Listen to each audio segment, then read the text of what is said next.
Again, that video at the end is interesting. It's not the one I normally used, and the one that's there, I think I can still use it. They just, I have to bleep out some there swear words. might have been a swear word that snuck in. Yeah, exactly. Tried to block that out, but I'm just telling you. So I think one might have snuck in there. You heard that? Because I kind of did. I'm thinking, oh, crud. Let's make sure. Yep, everybody heard it. They did. All right. Well, we'll try to clean that up for this time, for sure. That caught me by surprise too. I got to be honest. But yeah. So we'll record again for the people at home. Yeah, this is take 2 for everybody that's at home. Trying to clean it up a little bit, some of the language in one of the videos. All right. Well, here's the thing. We need to first talk about your work. Okay, let's make sure we get caught up pretty well on where you're at. Now we're going to go to the website and show you first of all the assignments going forward. The research paper is everything right now. It's due tomorrow at midnight, right? Tomorrow at midnight. So you still have time. I have 12 that have already been turned in. 11 of the 12 were completely awesome and wonderful. I think, Lacey, you've been reading them. I saw you in there looking at some of them, and they are knocking it out of the ballpark good. So the early turn-ins working. We're getting people turning in today, tomorrow, and there's only one student so far where they left out some things that I just wrote them a little note, suggested they add some certain things, and of course they're doing that, and they're going to get their A. So if you want to be sure that you're going to have a chance to get 100% or at least close to it on this research paper, then get it in by tomorrow night at midnight. Everybody good with that? Okay, now there's 2 study guides left. We also just have 3 lectures left today, and then Wednesday, and then on Monday again, and then Wednesday will be a study day to give people that last chance to get all the study guides turned in and done for the end of the semester. Okay, so we're that close to this. Okay, now let's look at the next study guide that I just assigned. I decided to separate the readings that have been kind of sitting there ready to roll. Hopefully you've read them already, but the one on President-elect Joe Biden and Vice President-elect Kamala Harris, those readings are, I'm going to separate those and put them in their own study guide, because I didn't want to add like 20 questions on these 2 when we have so many other things we're talking about, like Jean-Jacques Rousseau and Voltaire and Jefferson and so on, all these great Enlightenment thinkers. So we're going to compartmentalize, and so the lectures will be one thing and the reading will be another. So those are your 2 study guides that are left. Okay, now you can get this one done in a hurry, but do your paper first. Okay, and then do this one and just read these 2 readings. Let's take you to the study guide here. Name a course, period number, obviously, and then it's 300 words on each of them. So it's a short essay. I like doing a lot of writing at the end of the semester. Okay, so basically, here's the question: what things, meaning events or life history, happened during the life of Kamala Harris that prepared her to become the Vice President of the United States? Do you realize the odds of anybody, particularly a woman, becoming Vice President of the United States? The odds are like 100 billion to 1. So what happened in her life that led to this? What did she do that prepared her for this? That Joe Biden would have enough confidence in her that he'd say, yeah, she can be president of the United States, first woman president ever. So really, really important.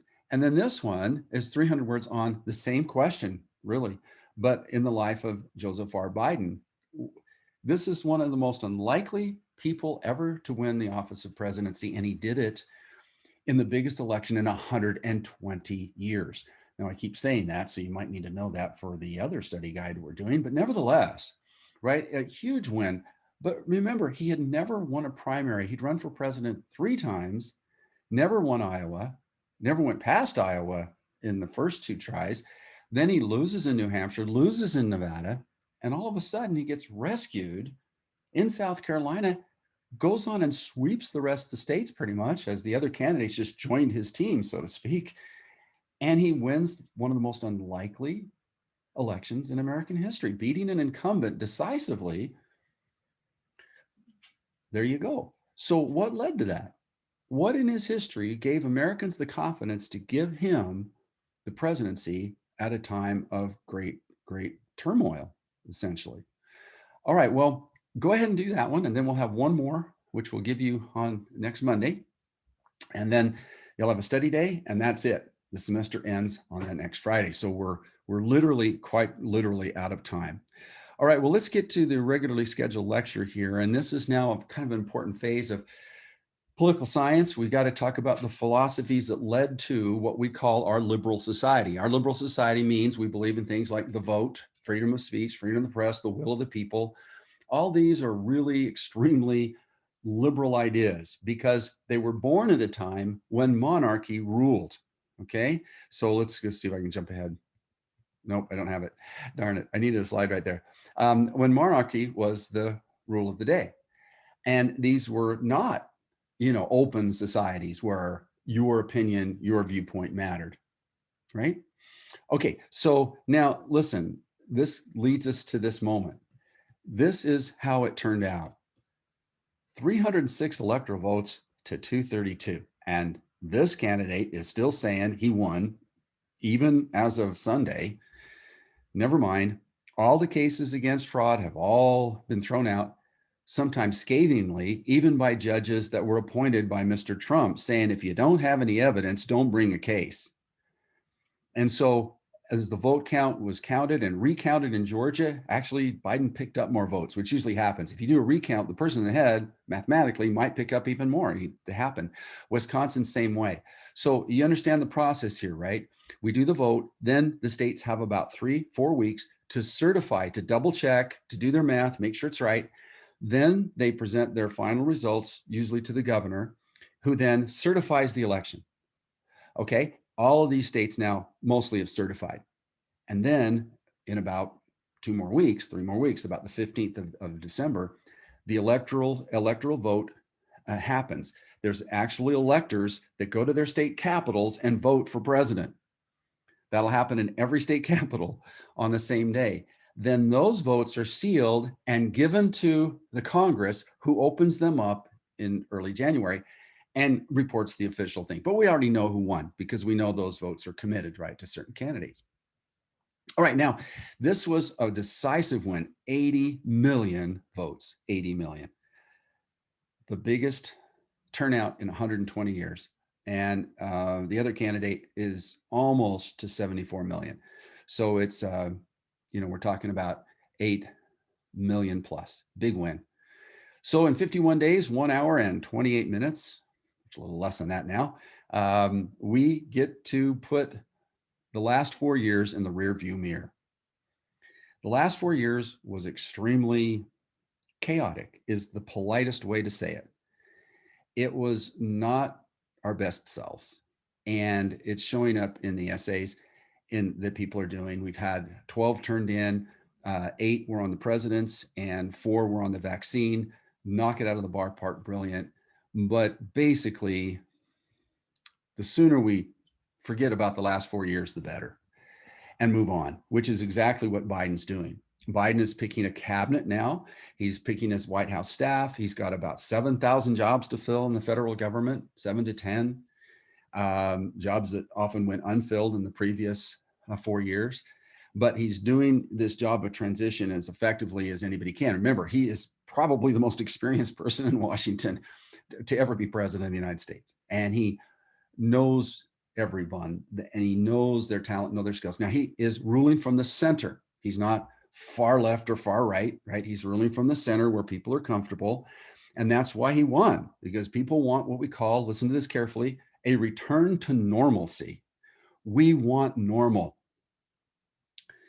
And while the previous person is still tweeting about his, get robbed of the election, which of course was fantasy land, this president's doing the job, even as president-elect. He has no power yet officially, but he still has the power of persuasion. And normally we get a Thanksgiving message from our president. Well, this time we didn't. Instead, the president-elect had to step in and do that. And he did. And so here's the message coming as an abbreviated, actually 2. One was a longer speech, but this was, I love this. And this is going to feel normal again. Empty chair. If you are one of those families, please know that our hearts are with you and that you know that you aren't alone. We might not be able to join our hands around a table with our loved ones. We can come together as a nation. I know better days are coming.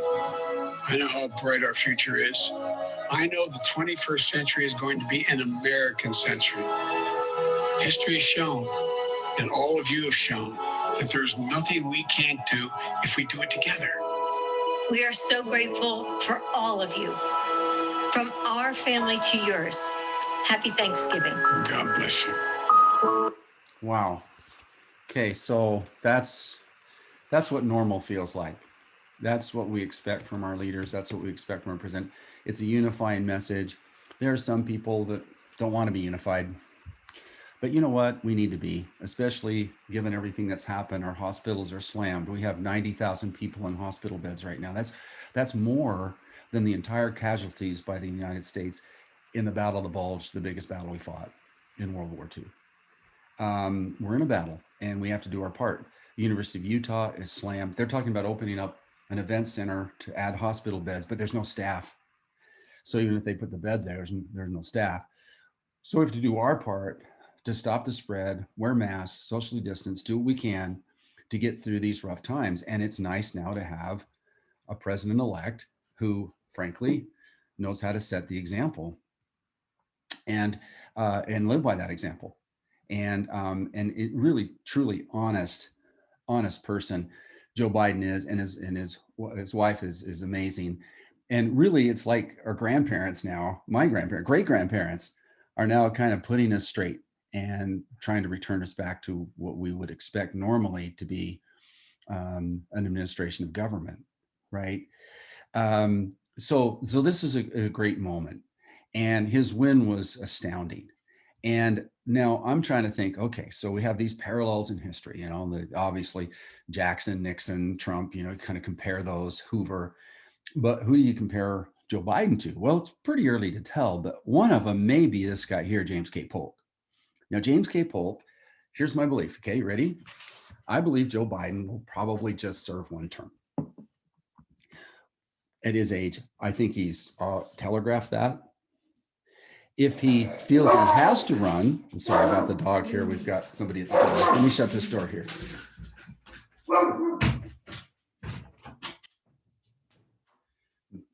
My apologies.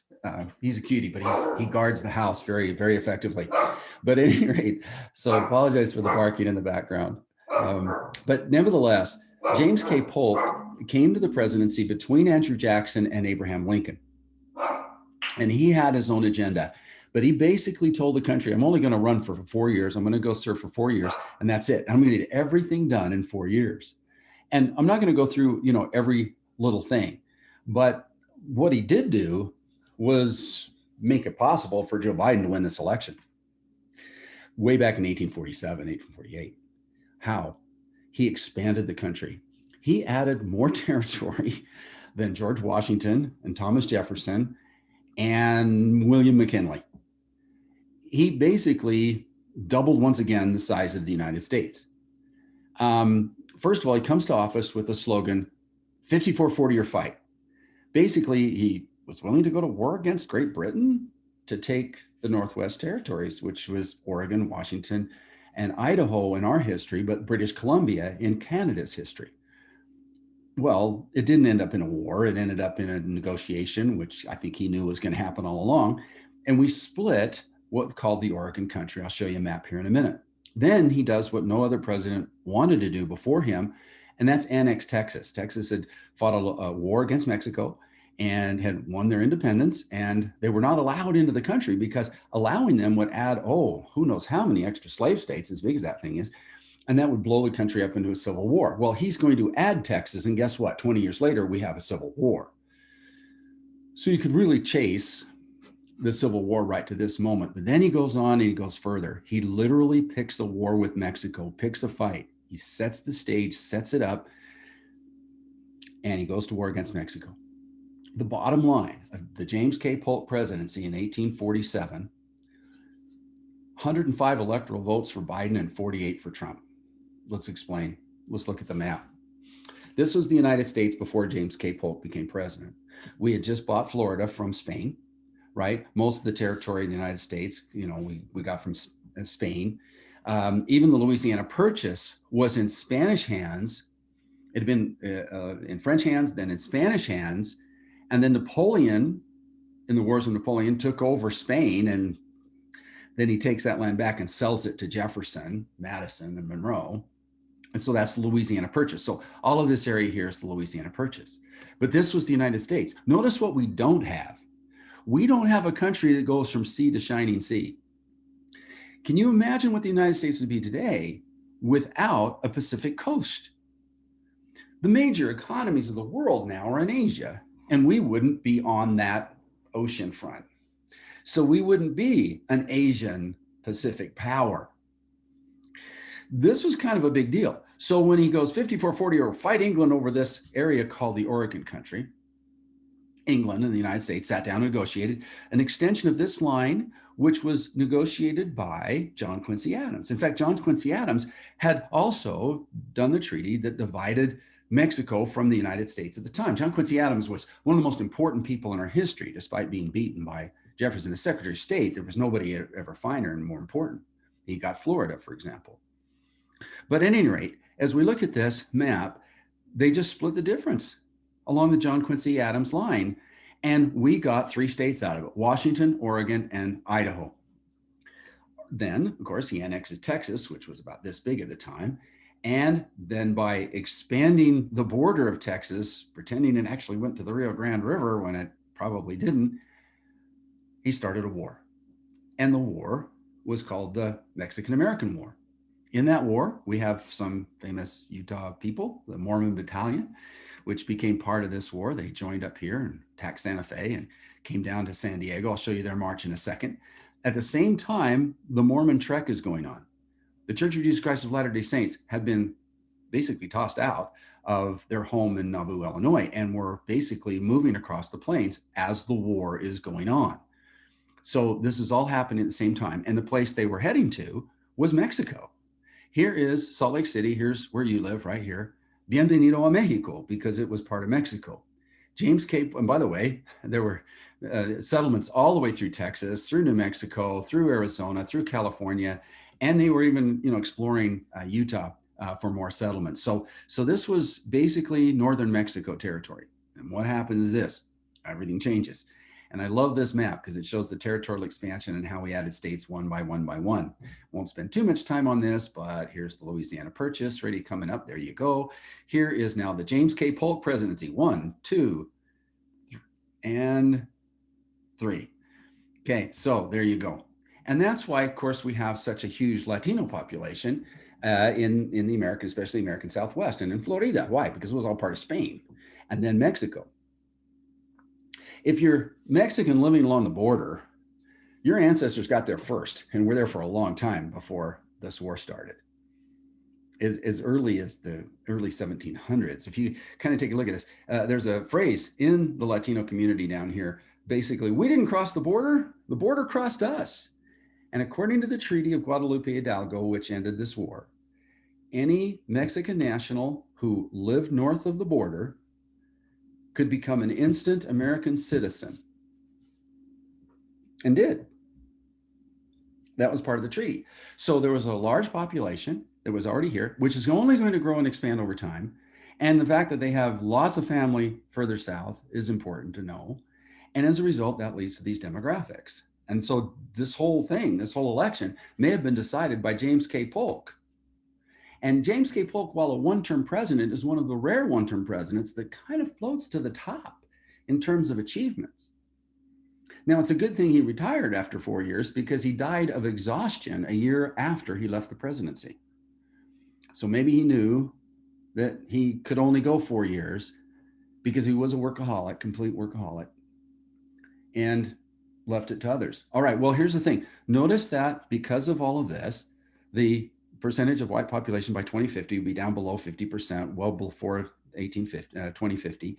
But the Latino population will be well over 30%. These stats are a little bit out of date, but also too, the African-American population kind of stays steady through history. That's kind of an interesting one, but the Asian population will explode. Why? Because of the Pacific coast. So it also means that our religious demographics will change a lot.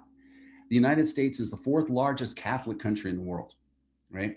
So because of this war, and also because of immigration of Irish and Italians and other people coming from Southern Europe. So we put all that together, and I think LA, Los Angeles, is the third or fourth largest Mexican city in the world.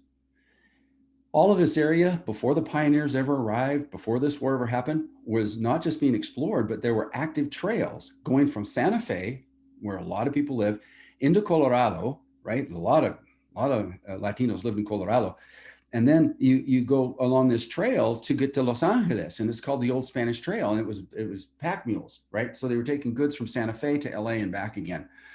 And this was very active trading system. In fact, as you go down I-15, you're going to see little cutouts, and I need to add a picture to that. You'll see these little cutouts of these little mules, right, along the side of the road. This show you where the trail went, right through St. George, Utah, right to Las Vegas, right to LA. It's called the Old Spanish Trail. Well, over 20, 30 years before the pioneers arrived.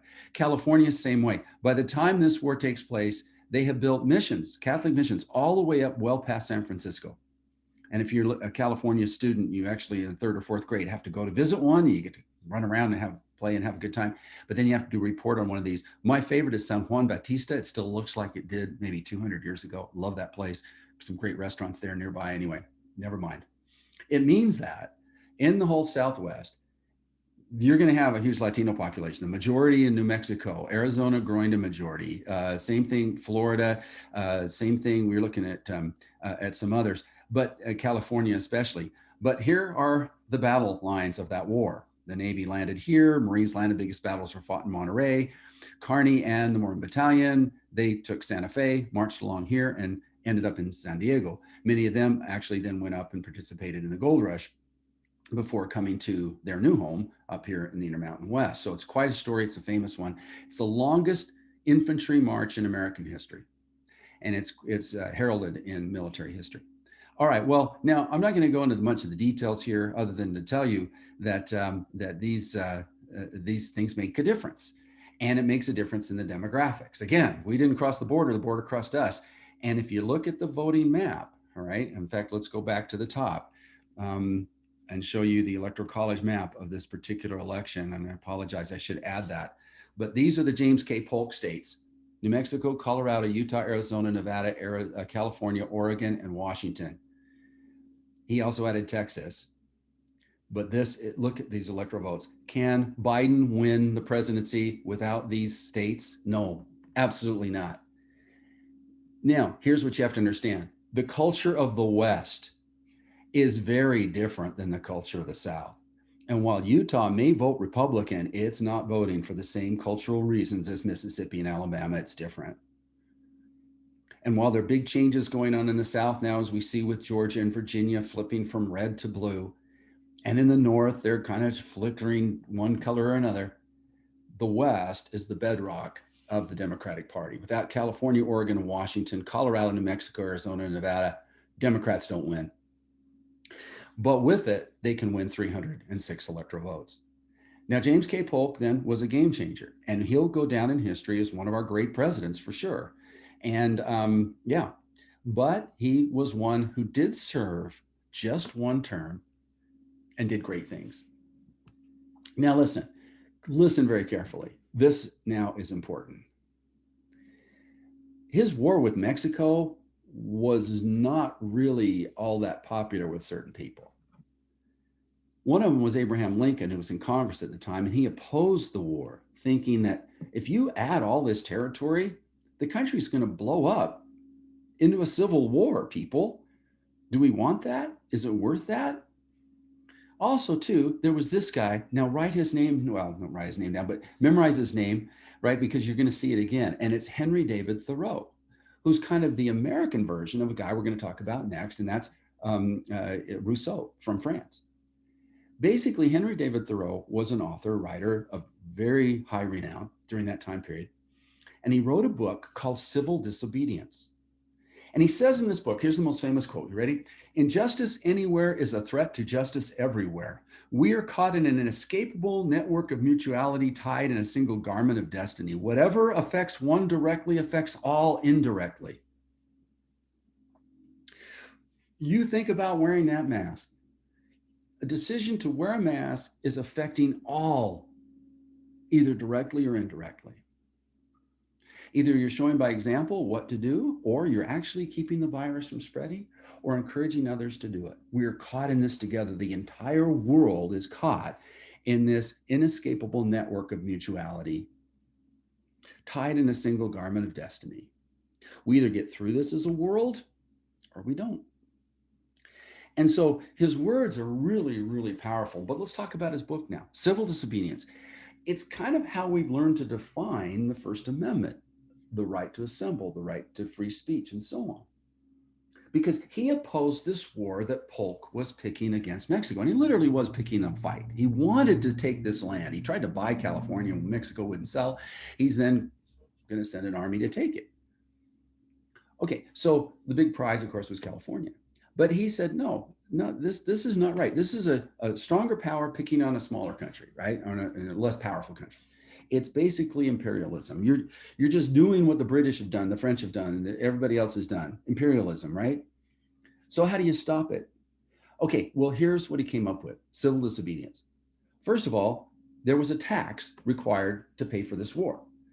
And at his age, he could either volunteer for service, go into the army and fight, or pay the tax. He chose not to fight. He was against the war and is a pacifist. And then he also said, I'm not going to pay the tax either, which was a crime. And he said, okay, so what do? You disobey the unjust law. Now you're looking up here and you're paying attention. Listen to me now. It's the whole basis of the Black Lives Matter movement. It's the whole basis of the LGBTQ communities movement. It's the whole civil rights movement in a nutshell. It's what liberated India from British rule and led to Martin Luther King. You have to break the unjust law. In the South, you have to try to register to vote. You have to protest that you couldn't vote. You have to march across that bridge in Selma, Alabama with John Lewis and get yourself arrested. So what happens is this. He gets arrested for not paying the tax. He goes in front of the judge, and this is key, ready? He pled not guilty. Wait a minute, you're obviously guilty. You didn't pay the tax. No, excuse me, but not guilty. Why? Because that means they have to hold you over for trial. And if you refuse bail, which is one of your rights in the Constitution, in other words, you can pay some money to get out of prison so you can plan your defense and so on and live your life normally until your trial. You refuse that. You become a prisoner in the prison. And if just 5% of Americans who oppose this war with Mexico will do that, the prisons will be full, the courts will be jammed because they have to give you a trial, they'll have to pay for your defense attorney, they'll have to do all that, and the country will start to take notice about this group protesting this war. Now, this gave important solace, I'm sorry, to a group of people called the abolitionists, who were deliberately breaking a law called the Fugitive Slave Law. They were trying to get slaves to run from their masters, get them to the north and hide them, breaking the fugitive slave law. It was against the law to do that. It was a federal law. You could get arrested by helping a slave escape. But you've got to then, if you get caught, plead not guilty and jam up the courts and fill the, if you make it too expensive to continue the law. It's just too expensive, and you draw attention to your plight. Mahatma Gandhi would use this to liberate India from British rule, the nonviolent protests of unjust laws. Martin Luther King would lead the civil rights movement with John Lewis and others, and allow people in those states to vote and to change those Jim Crow laws and those prejudice practices. And it's the basis, again, like I said, of the protests for today. Now you can fit this man, Henry David Thoreau, in with these Age of Enlightenment thinkers. Now, he would have been at the tail end of this. He would have been in the 1840s. But America is getting the reflection of the Enlightenment, the Age of Reason, And we're responding to it in our own way, and we're actually feeding some ideas back.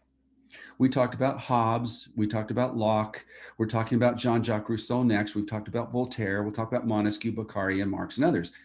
In our little quick survey, we also talked about Diderot and the expansion of scientific knowledge through things like encyclopedias, how important that was, the Wikipedia of its day. We went through Voltaire. We talked about some of the famous quotes. Man is free at the moment he wishes to be. Remember, there was when he wrote that, there were, we were heading toward 4.5 million slaves in America, just in the United States. To learn who rules over you, simply find out who you're not allowed to criticize. Like Christopher Krebs has said, yeah, the election was fair and honest, and gets fired for it. It is difficult to free fools from chains they revere. Every man is guilty of all the good he didn't do. That's so powerful. The comfort of the rich depends on an abundant supply of the poor. He was complaining about these barons who owned the land and forced all these peasants to do the work for them and enrich them without sharing that. And then I might disagree with your opinion, but I'm willing to give my right for you to express it. If you believe in the First Amendment, you have to prepare to be offended by people saying things that you don't like, but you have to defend their right to say it so that you can speak your mind if it offends them. Now, how did Americans play in this Enlightenment period? Well, they grew up in the Enlightenment, and some of them were able to shine a light back to Europe. So remember, this is all a European thing, mainly a French thing, and it's shining the light of what we call liberalism. Now, before a bunch of conservatives get all upset at me, what we mean is liberal thought at the time when everything was a monarchy, allowing the vote, election of leaders, freedom of the press, freedom of speech, the right to peacefully assemble, to a free and fair trial, basically the Bill of Rights. That is the legacy of this liberal mindset. In the 1700s, this was big change. Therefore, we call it liberalism. Now, the growth of liberalism was aided by Ben Franklin, who was not only an inventor of some renown, but did a lot to establish constitutional government. Thomas Paine, while an Englishman who came to the United States and within a month and a half wrote the quintessential book against monarchy called Common Sense, very important in the American Revolution, but it was read worldwide. And basically, for the first time, somebody is condemning monarchy and breaking it apart as why it's not the form of government for the future. That was huge. Big part of the Enlightenment thinking. He left the United States and joined the French Revolution after the American Revolution was successful. Thomas Jefferson on human rights. I don't think there's been anybody better, period, on human rights. His Declaration of Independence, life, liberty, and the pursuit of happiness rang around the world, but other things he wrote about, consent of the government, and so on. And his defense of the First Amendment right to religion is absolutely epic. Madison actually takes checks and balances and gets a constitution written for the first time based on these principles of the Enlightenment. And then there's Hamilton, who did a lot on the economic side. I don't know if he quite fits in with the rights and freedoms part, but he certainly, in terms of the economy, was an important thinker. And then, of course, you had Henry David Thoreau, who I just talked about. Now, remember, when all this is going on, the conservative thinking was that monarchs and autocrats should rule, and you should just do what they say, divine right of kings. These people are challenging that and said the people should have a say. It would lead to the French Revolution, and France would blow apart as a result of this thinking. The thinking comes first, then the revolution, the Civil War comes next. Without going into too much detail here, we're going to skip now to Jean-Jacques Rousseau. Now, Jean-Jacques Rousseau was one of the great thinkers of all time. He was maybe the first hippie in history. He's the guy that said, you know what, you rich noblemen and your wives, you have your children, but then you hand them off to a servant to raise and to feed and take care of and do the diapering and all of that. And you're missing out on parenting, which is like so totally human. He changed the way people interacted, even with their own families, among the rich, wealthy, powerful nobility. He also said, why are you getting portraits done of yourself? All the great painters were painting portraits, You look at Rembrandt, he does one portrait of one person after another, is willing to pay him for those portraits. It was pretty much self-indulgence. It was like saying, look at me, I'm great. Isn't there something more important out there? Like, oh, nature? And after Rousseau, people started to do nature paintings, and naturally talking about mountains and seascapes and landscapes and just trees, mountains, birds, all sorts of things like that. He basically said that nature is something that we can enjoy. It's beautiful and will never lead you astray, unlike humans, right? And so this was kind of important. And he really defines happiness, if you will. He would be what we would call today a countercultural person, like the hippies were in the 1960s in American history. Before Rousseau, the idea of virtue was manly strength. The hero who comes and wins the football game, the quarterback who throws the great pass, manly strength, that was virtue. Not after Rousseau. Rousseau changes the definition, is that virtue is being useful to other people. A virtuous president is one who's useful to other people. It's the difference between the star quarterback and Mother Teresa. Who has truly more virtue? Knights in shining armor or a humble priest? This is what the Age of Reason does. It changes mindsets. We leave medieval thinking and we go to something new. And then in his breakthrough book in 1754, now it's a really important time frame. Remember, the American Revolution will start in 76. He wrote the Discourse on the Origin of Inequality. Now, in this, he said there are two types of inequality. One we can do something about, the other one we can't. For example, okay, first there's just natural and physical differences. There are people who are built to play linebacker on a football team.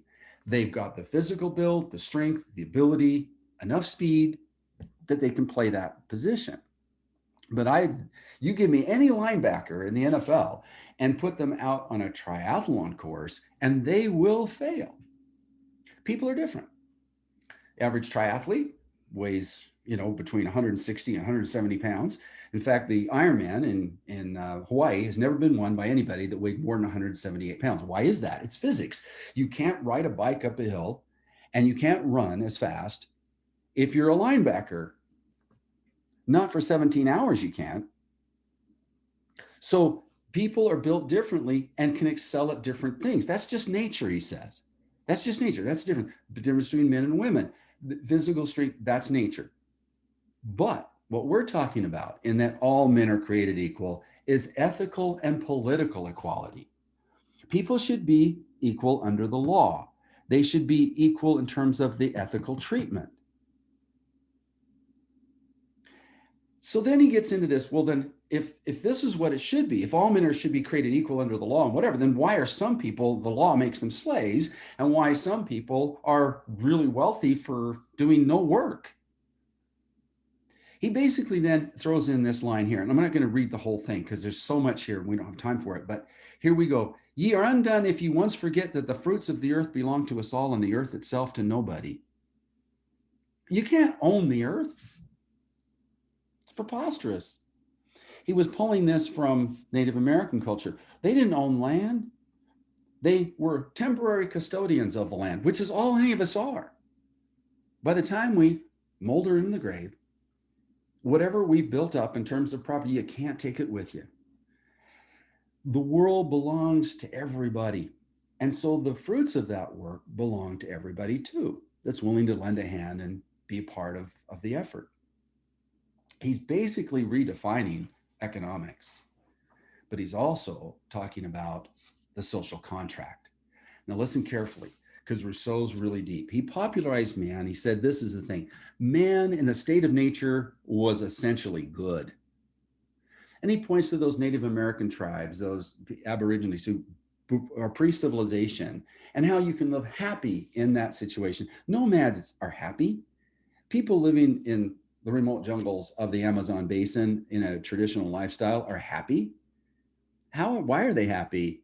Maybe in part because they're not bound up by all of our prejudices and so on, and all of owning all of the land that some people get it, some people don't. The income inequality.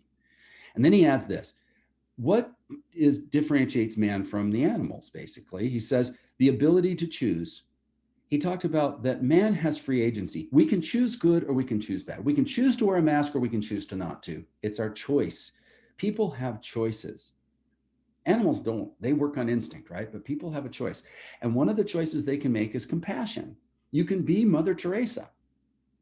You can care about others. You can realize that your actions might have a ripple effect on others and do the right things. Socially distance, wear a mask, wash your hands. those simple things. And we have perfectibility, that people can get better. And this finds its way directly into our US Constitution. You ready for this? We, the people of the United States, in order to form a more perfect union. The Constitution wasn't perfect. The country's not perfect. We just went through a very tumultuous period where we obviously weren't perfect. But we can get better. The arc of history is long and always bends toward justice, says Martin Luther King. And that's what we're talking about, perfectibility, that man was born free. The beginning of evil was the intervention of private property and the slave-master relationship. He said that's where the problem started. When you make up a thing like racism, you make up a thing like I get to own you, and you turn some people into wealthy who get all the benefits of the work of other people and by force. That's where evil starts. And he goes on, it's a great work. I mean, it's an amazing work. And he says, so how should we be governed? He said, by the general will. And this is kind of a new concept. The social contract is our contract with our government. We expect our government to do certain things. We expect our government to act like Joe Biden's acting right now, to find the best people to solve the biggest problems that any president has faced since Franklin Delano Roosevelt. This goes beyond anything faced by Obama, anything faced by Nixon, or anything faced by Johnson. This is the biggest moment since 1932 in terms of a president taking over during difficult times. So what do we expect? We created a contract with Joe Biden and Kamala Harris. Lead us into the next chapter. Take care of us. Do what's got to be done. Set the example. Let's not have chaos. And if you do your job well, you know what? Government, good government is boring because it's all working. There's no controversy. You just expect it. You take it for granted. If it's done right, it's not a constant chaotic moment every day, a new tweet. It's about making solid improvements day by day, the perfectibility part, based upon the general will. The general will was expressed in the vote. 6 million votes later, we made a contract with somebody new. And he adds this, I love this line from Rousseau. Men are born free, yet everywhere they are in chains. And today, sometimes for about half the population of the United States, those are economic chains. They've lost their jobs. They're underemployed. They've got to deal with this. How does government then help us? The general contract, the general will has asked the government to do certain things. Like we have a contract with them. And if they do well, we re-elect them. And if they don't, we unelect them. Now, normally I'd talk about income inequality here, but we don't have time for that. So let's just stick with the political equality first. Political authority, he says, this is Rousseau again, political authority must be derived from the consent of the governed. And if you read the Declaration of Independence, that line is used. We rule for the consent of the government, of the governed rather, of the people. The consent of the people. We don't have a ruler tell us who won the last election, even when they didn't. We believe in the rule of law, not in the rule of Twitter. We believe in the rule that all men are created equal and we can make a contract. If we want to change our leaders, we can. And this was never possible during the reign of kings in Europe. And this thinking changed all that. Well, we're going to actually maybe skip this section. It's a great section, but I don't know if we want to delve into that video again. Didn't catch the swear words the first time through. Yeah, never mind. So basically what happened in the video was that a bunch of students were protesting in UC Santa. I think I can basically show you just scenes from it, and we'll just turn the video off. Okay, so basically let me turn off the sound. And what happened was a group of students got together to basically protest 10 years of tuition increases. So they organized a little protest, and it was a simple little thing where a few dozen students just blocked a sidewalk and basically locked hands and says, we want lower tuition. The chancellor of the school, though, completely overreacted, sent out the campus police in, and you look how they're dressed, in combat gear, and then decides to arrest these kids but not before they decide to pepper spray them. Let's find the pepper spray incident, see if you can see it. Okay, we'll get there, I think. Yeah, here it is. Okay, ready? So we can read the screen here. Again, there's a lot of swear words that are flying around, so we're gonna stop that. Okay, so this is the protest from beginning to end, clips in order which they occurred, basically. But here's what happened. In full combat gear, this one police officer walks up and decides to pepper spray the whole group of students. Then they start to arrest them. Well, a bunch of other students who saw this reacted to the pepper spraying. And so they started yelling at the police. One of the great chants was, shame on you, shame on you. And then they started to say, look, let's free these kids. Why are you arresting them? They're for just a simple protest, which is within their rights. Basically, what the police had done is they violated the social contract. You believe you have a right to protest, especially on a college campus, especially about your tuition increases. And it was nonviolent, but look at these kids down here, right there. A bunch of kids then joined in. So pretty soon this thing grew bigger and bigger and bigger. And here's the students that have been arrested, and the crowd is saying, let them go, let them go, let them go. But they were being hauled off one by one under arrest for what? Blocking a sidewalk. Never mind. This was excessive force for the situation, no doubt. The crowd grew up around these policemen, offered them a chance to leave. You leave, and we'll let you go in peace. And the police backed up. Now, the chancellor, the principal, president rather, of the university, because of her actions, was fired. And most of these officers were either let go because they used excessive force on what the students would have thought would have been their constitutional right to protest. And again, I apologize for the video, but again, keeping the swear words out of the storyline. All right, now here's the deal, right? This is a good example that we have a contract with our government that says we can peacefully protest. So when you push people with tear gas out of Lafayette Park, that violates the social contract. That did not go over well with the American voter. When you clear a peaceful crowd who's protesting peacefully under our First Amendment for a photo opportunity, that's going to cost you votes. And it did. We have this social contract that we all have to live by. And it's how we stop tyranny. When you clear that park, that's tyranny. That's what they do in countries where they have a police state, where if you're doing a peaceful protest and you get arrested, you might not reappear to society again. These military takeovers, corruption, you have to stand for what's right. Because as Thoreau would say later after Rousseau, injustice anywhere is a threat to justice everywhere. If somebody takes away that young student's rights to protest, they might take away yours. You may have very different issues that you're protesting, but you both have the right.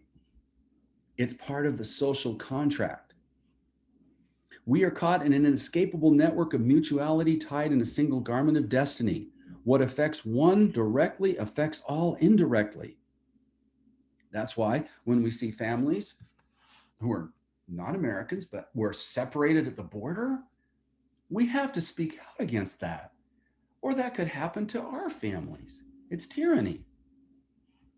It's despotism. And we fortunately have a First Amendment that allows us to do just that. So at this stage now, we see that Rousseau and Thoreau have had a big impact on our thinking and the way we think and how we define happiness. And basically that certain property rights should not be allowed, like owning other people. We settled that in the 13th, 14th, and 15th Amendment, didn't we? But now let's get to the fundamentals of how our government came together. And this has to do with the story of James Madison, who's the architect of the Constitution, the father of the Constitution. Where did he get his ideas? He got them from a Frenchman named Montesquieu. He quotes him all the time, right? He also learned a lot from Roman history. That's why we got a republic, right? But this guy Montesquieu was a baron, very wealthy, very powerful, but also extremely knowledgeable. He was a polymath. He was one of these Renaissance men, highly regarded by everybody. And Madison really quoted him a lot. And his book was called The Spirit of Laws. That's translated from the French. originally published in 1748. This was about the time Madison was heading off to college up to Princeton University from Virginia. Basically, Montesquieu starts out like this. He goes, government should be set up so that no man need be afraid of another. Look at what we've been through in the last 4 years where Americans have been encouraged to turn on each other. No. Government needs to be set up so that no man need be afraid of another. That we can all live together in harmony. And when we have differences, we can settle it in court. We can settle it, by protest. We can settle it by talking. We can settle it in the Congress and not turn on each other. Montesquieu saw that what we had to do was that governments could become inherently corrupt. For example, power corrupts, but ultimate power corrupts absolutely. Absolute power corrupts absolutely, for example. So how do you break it up? Well, separation of powers. Perfect place to stop. Let's leave it right there.